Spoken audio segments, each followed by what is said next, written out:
isolados. Então eles olhavam para os cristãos e atribuíam a eles o mesmo estranhamento que tinham para com os judeus.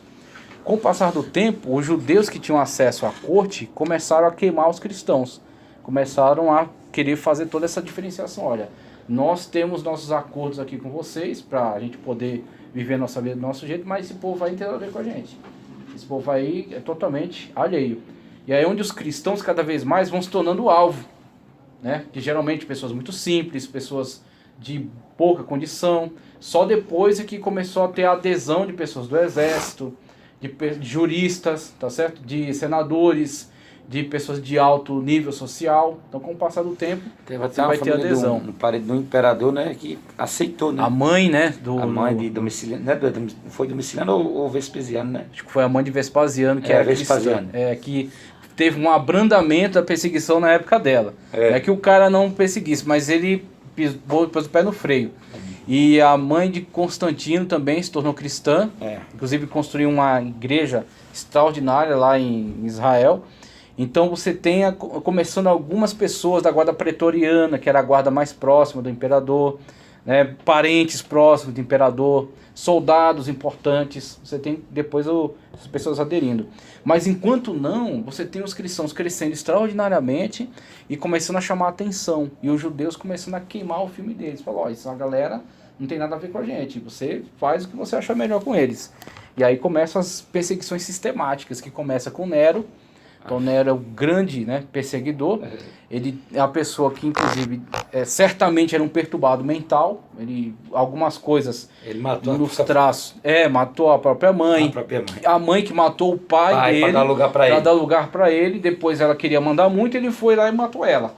A esposa também, ele tinha desconfiança de traição, foi lá e matou a esposa. E as 14 cidades, né, das 14 ele... Exatamente. E em Roma, a questão do incêndio, que muitos historiadores acreditam que não tenha sido da autoria dele, que de fato deve ter sido mesmo um acidente, né? Então tinha condições muito precárias, muito frio, então as pessoas querendo buscar um meio de se aquecer dentro de casa, deve ter de fato acontecido um acidente. Casas muito mal feitas, coladas, porque a cidade tem um limite, só que as pessoas querem viver lá dentro, para ter a proteção, a facilitação.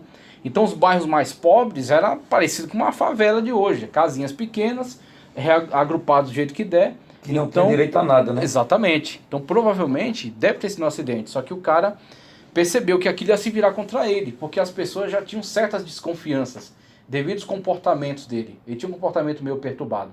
Ele se entendia um artista, sendo que tinha talento nenhum.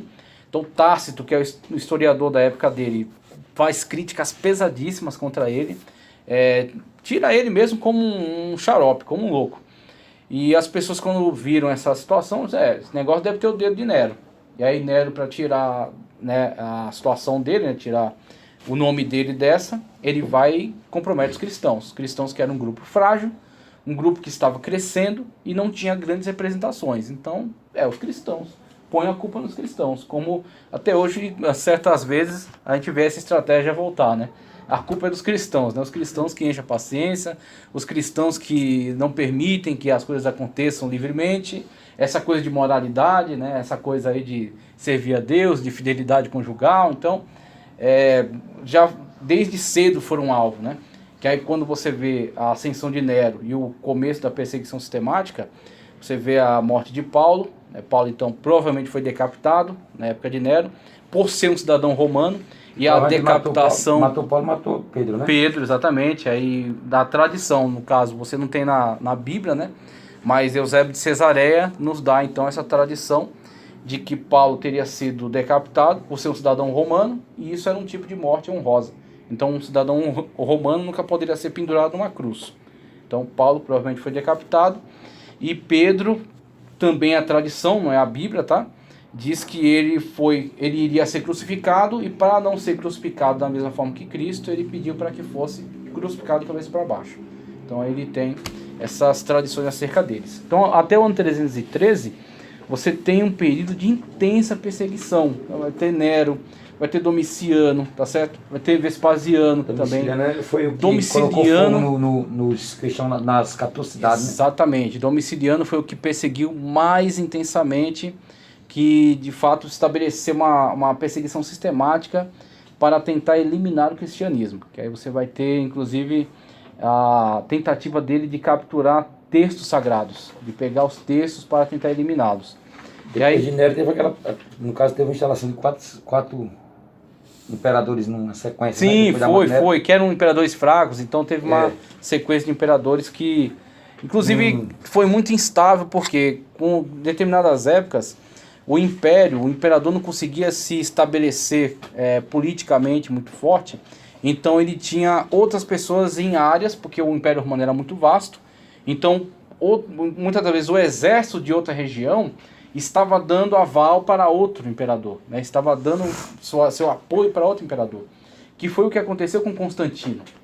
Constantino não era nem para ter chegado ao poder, se você quiser saber, mas por ele ser um grande general, e ele estar na frente de batalha mais perigosa, mais desafiadora, e ele lidar de uma forma muito competente, o seu exército o aclamou, o imperador, e aí ele vai para cima e consegue se impor, que é onde a gente está chegando aqui, ó, na época de 313 já. Então, conforme a gente abordou aqui, os imperadores que perseguiram, Diocleciano também foi um dos grandes perseguidores, e a gente chega até a época de Diocleciano, quando ele vai repartir o império, tá? Então, na época dele, ele percebe já que não tem tanta força assim para governar um império tão vasto, então ele bola uma estratégia, que é a estratégia de dividir o Império Romano em dois hemisférios, tá? E colocar 4 pessoas. O Império Romano seria governado por 4 representantes. Seriam 2 Césares para 2 Augustos para 2 Césares. Então teria um Augusto do hemisfério leste, um Augusto do hemisfério oeste, e cada um deles teria um César, tá certo? Que responderia a ele, seria subalterno dele. E aí você teria então 4 regiões, tá? Regiões dos Augustos, regiões dos Césares, cada César prestando conta a um Augusto. Então, nessa divisão que foi feita por Diocleciano, aí entra o pai de Constantino. O pai de Constantino, que é Constâncio Cloro, era um dos Césares. E aí ele prestava contas ao Augusto do hemisfério oeste. Morrendo este Augusto, ele consegue então brigar para chegar ao poder, só que ficou instável. Então, esse poder, esse sistema instaurado por Diocleciano não durou nem até o fim da vida dele. Quando ele estava já para fazer a sucessão, né, passar os próximos para o poder, Constantino vai lá e consegue tomar a área que era do seu pai, era governada pelo seu pai, que é a área norte da Europa, de frente para os germanos, quando ele resistia ali, né, à tentativa de invasão dos germanos. Depois ele toma toda a área oeste, governa toda aquela área oeste, porque o exército que estava com ele era de fato mais forte, mais preparado, estava bem mais equipado, e depois disso ele parte para cima de Maxêncio, que era o César da região leste, e que estava sediado em Roma. E aí ele, na batalha contra Maxêncio, que vai acontecer aquele fato que é famoso, tá certo? Acerca do sinal da cruz. Então ele diz que ele teve uma aparição em sonho, tá certo? E essa voz dizia para ele no sonho: sob esse signo vencerás. E aí quando ele olha para o céu, ele vê então o sinal da cruz. E aí ele manda pintar no escuro dos soldados, né, aquele sinal. E aí vai para a batalha contra Maxêncio. Maxêncio, que estava em Roma, ele vai até as margens do rio Tibre. Maxêncio vai atravessar o rio Tibre. O que é que ele faz? Ele põe um monte de barcas no rio Tibre e constrói uma ponte improvisada para passar e tentar surpreender a Constantino. No que a tropa vai atravessar, os barcos afundam e eles morrem afogados. Aí Constantino sai vitorioso e entende que isso foi confirmação então daquele sinal. Aí estabelece-se uma política, tá? Estabelece uma política entre Constantino e a igreja da época. Só que isso já estamos em 313 da era cristã, tá? Então, os textos sagrados já estavam todos circulando pelas igrejas, já estava sendo feito coleções de texto. A primeira coleção de texto é as cartas de Paulo, as 13 cartas começam a circular pelas igrejas com uma coleção. Depois estabelece a coleção dos evangelhos. E aí Atos dos Apóstolos é utilizado como uma forma, um elo de ligação entre evangelhos e cartas. E futuramente, um livro que ficou mais tempo sobre avaliação, sobre julgamento, foi Apocalipse, segunda carta de João, alguns livros que não que a igreja não tivesse como livros importantes, mas elas estavam analisando mais testemunhos para saber se eles entrariam para o cânon. Mas até o ano 313, textualmente, a igreja estava totalmente suprida. Por isso que certas seitas, quando acusam que Constantino foi que interferiu nesse processo, isso é completamente ridículo, completamente absurdo. Você pode consultar historiadores importantes e perceber que a época de Constantino, quando houve uma aproximação entre ele e a igreja, doutrinariamente a igreja estava pronta. Doutrinariamente a igreja estava madura. Aí vai acontecer nessa situação na qual Constantino chega ao poder. Ele não era bem aceito em Roma, devido à forma como ele chegou. Ele não tinha sangue nobre, ele não participava, ele não era descendente daquelas famílias dos patrícios, tá certo, italiano. Então ele não tinha muito lugar em Roma. E Roma era uma cidade muito perigosa à época. O exército romano não tinha mais tanto poder, tá certo? Então, o que ele faz? Ele faz uma aliança com Augusto, que ficou da parte leste, que foi lá, Maxêncio foi o que morreu, Licínio. Ele faz uma aliança com Licínio, tá? Divide o império de fato em dois mesmo, deixa essa divisão, porque era muito vasto ainda para ser governado. Então fica Constantino e Licínio. Constantino pega a sede que estava em Roma e transfere para Constantinopla, a antiga Bizâncio, tá? E aí esta Bizâncio, quando ele observa, ele vê que Bizâncio era muito fácil de ser defendida, porque ela ficava num entroncamento onde você tinha um estreito marítimo. Você tem um estreito marítimo e uma pequena faixa de terra. O que ele faz? Ele aumenta um pouco a região da cidade, constrói uma muralha extraordinária em torno da cidade, e ali ele tem tanto uma pequena extensão de muralha para defender, facilmente defensável, né? Quanto saídas, rotas marítimas, sempre abertas. Então ele estabelece a Roma do Oriente, que é onde vai surgir depois o Império Bizantino, da antiga Bizâncio. Sim, pode falar. Está tudo no contexto já no fim da era da Imperial. Já chegando no final. Essa questão do domingo, porque nós o sábado... Tá, a patrística. Se você consultar a patrística, você vai ver que já é feito várias vezes, feito menção que os cristãos sempre se reuniam ao domingo. Né? Fala aí, indica quais são: Lactâncio, isso, Basílio de Cesareia, tem outros. Na verdade foi o domingo, Mateus vai relatar, né? O próprio Mateus, que era levita. Evangelho já. O Evangelho de Mateus vai relatar que foi o domingo que... Exatamente, que ele ressuscitou no domingo. Eu então discuti essa questão e disse, não, mas eles falaram que depois do sábado, que eles tinham o costume de dizer que quando escurecia, já se tornava domingo. Eu digo que o dia não tem 24 horas. Então, aí a situação, a designação que é dada nas cartas, o dia do Senhor. Isso. No dia do Senhor. Então, o dia do Senhor, conforme é descrito, é o primeiro dia da semana, que é o domingo. Não o sábado. O sábado tinha uma terminologia própria. Então, os cristãos, desde Evangelho e cartas, já têm essa indicação de que o dia relevante para eles agora é o dia da ressurreição, que é o domingo. E nos documentos da patrística também. Você vai encontrar vários documentos já afirmando. Livro, né? Isso é um livro? Tem um livro da CPAD chamado Patrística. E a patrística, de modo geral, são esses chamados pais da igreja, tá? Então tem Inácio de Antioquia, importantíssimo. Inácio de Antioquia foi discípulo de João Evangelista. E ele já afirma, nas suas cartas afirma acerca da Eusébio de Cesareia, historiador da igreja, também afirma que a igreja se reunia. Anteriores, que já comprova. Tá. Não é, né? Nos Hebreus, né? Igual a história dos Hebreus. Exatamente. Então você tem a situação, conforme descrita, a chamada Roma do Oriente, que surge com Constantino, e a aliança mais próxima agora com a igreja. O que Constantino fez em relação ao cristianismo? Alguns dizem, ele tornou o cristianismo a única religião oficial. É mentira. Inclusive, quando Constantino estava fundando Constantinopla e demarcando a área da muralha, havia uma tradição na época em que o imperador com uma seta, com uma flecha na mão, ele caminhava até o local onde seria construída a muralha e traçava a muralha com a flecha, um tradicionalismo romano. E quando ele estava fazendo isso, estavam presentes um bispo, tá certo, da igreja, e um sacerdote do paganismo romano, tá certo, da religião romana, ambos. Então, com isso, não se pode dizer que Constantino é o patrono do cristianismo. Ele, na verdade, era um político, tá certo, uma pessoa com habilidades políticas, que percebeu no cristianismo uma força emergente, uma força que estava presente em todo o império praticamente. Então ele quer atrair para si essa força, essa representatividade que os cristãos já tinham nessa época, de muitos militares, muitas pessoas da própria política romana, tá certo? Muitas pessoas de posses. Então ele queria atrair para si. O que ele fez?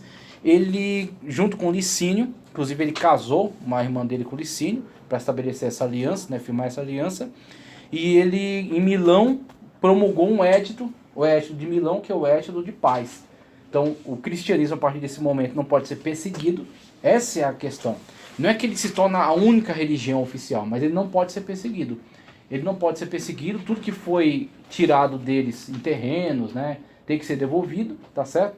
E é autorizado a eles construir igreja onde quiser, que é onde vai ter a grande virada agora para o mundo cristão. Vão começar a estabelecer missões entre os bárbaros, né? Então você vai ter essa grande virada aí para o cristianismo na época de Constantino, devido a alianças políticas.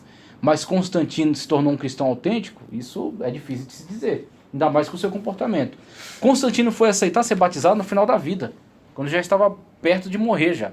Aí ele deixou ser batizado, né, para, segundo ele, garantir pelo menos a vida eterna aí, né?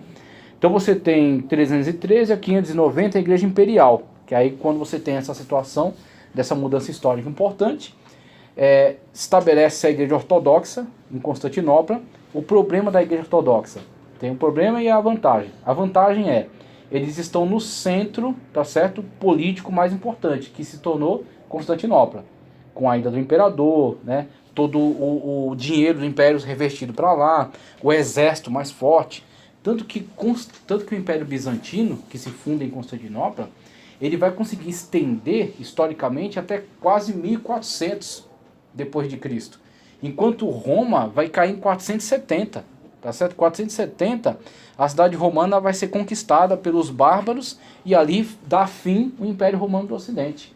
E aí, quando os bárbaros invadem e matam o último imperador romano de fato, tá certo? Quem resta daquele escombro, daquela destruição, que inclusive é o único que tinha autoridade para negociar com os bárbaros que estavam invadindo, que estavam tomando tudo, eram os representantes da igreja. Que igreja? Igreja Católica Apostólica Romana. Aí vai surgir as grandes figuras representativas da Igreja Católica Apostólica Romana. Que aí surge a primeira figura de Leão I, tá? Que negocia com Átila, estava invadindo o Império Romano, ia saquear, ia destruir tudo, ia incendiar tudo. O imperador romano da época não tinha voz nenhuma, não tinha nenhuma força política, e a igreja, que tinha representações em vários lugares, já tinha certa força, já tinha a confiança do povo, ganha a confiança do povo como representante. Então o Papa vai até Átila para negociar com ele, pelo menos a vida dos romanos, que ele saquear a cidade, mas que ele deixar as pessoas vivas. E aí o imperador, de fato, ele concede. Então, soldados entram, saqueiam tudo, fazem uma baderna, mas os romanos, pelo menos, saem vivos disso aí. E o Papa passa a ter uma representatividade muito mais pesada do que as autoridades políticas de Roma. Até que, de fato, quando os vândalos invadem lá, aí matam o último imperador que tinha, e o Império Romano cai de fato. E aí quem fica como instituição em Roma, na cidade de Roma, os representantes da igreja que está ali, tá? Os representantes da igreja que estão naquela sé. Nessa situação você tem pelo menos 4 chamadas sés apostólicas, tá? A sé de Roma, que está nessa convulsão política, né? Está perdendo em força política, mas está ganhando em representatividade. Declínio, né? Exatamente. Declínio, aí você tem o declínio econômico, político, mas a igreja, ó, crescendo, ganhando espaço, ganhando terreno. Você tem a sede de Roma, você tem a sede de Constantinopla, que surgiu a partir dessa fundação, né, de Constantino. Você tem a sede de Jerusalém ainda, que existe, mas se torna quase que... Só que não tinha mais o templo, né? Não tinha templo mais, somente alguns cristãos ali, que era uma representatividade histórica importante, né, porque teve início lá. A sede de Antioquia e ainda a sé de Alexandria, no Egito. Então, Alexandria, norte do Egito, foi um importante centro cultural do cristianismo, tá ok? Grande biblioteca. A grande biblioteca de Alexandria. Lá se forma a chamada Didascália, que era uma escola cristã que estudava os filósofos, tá certo? Fazia um Tudo do tempo filtro, dele, né?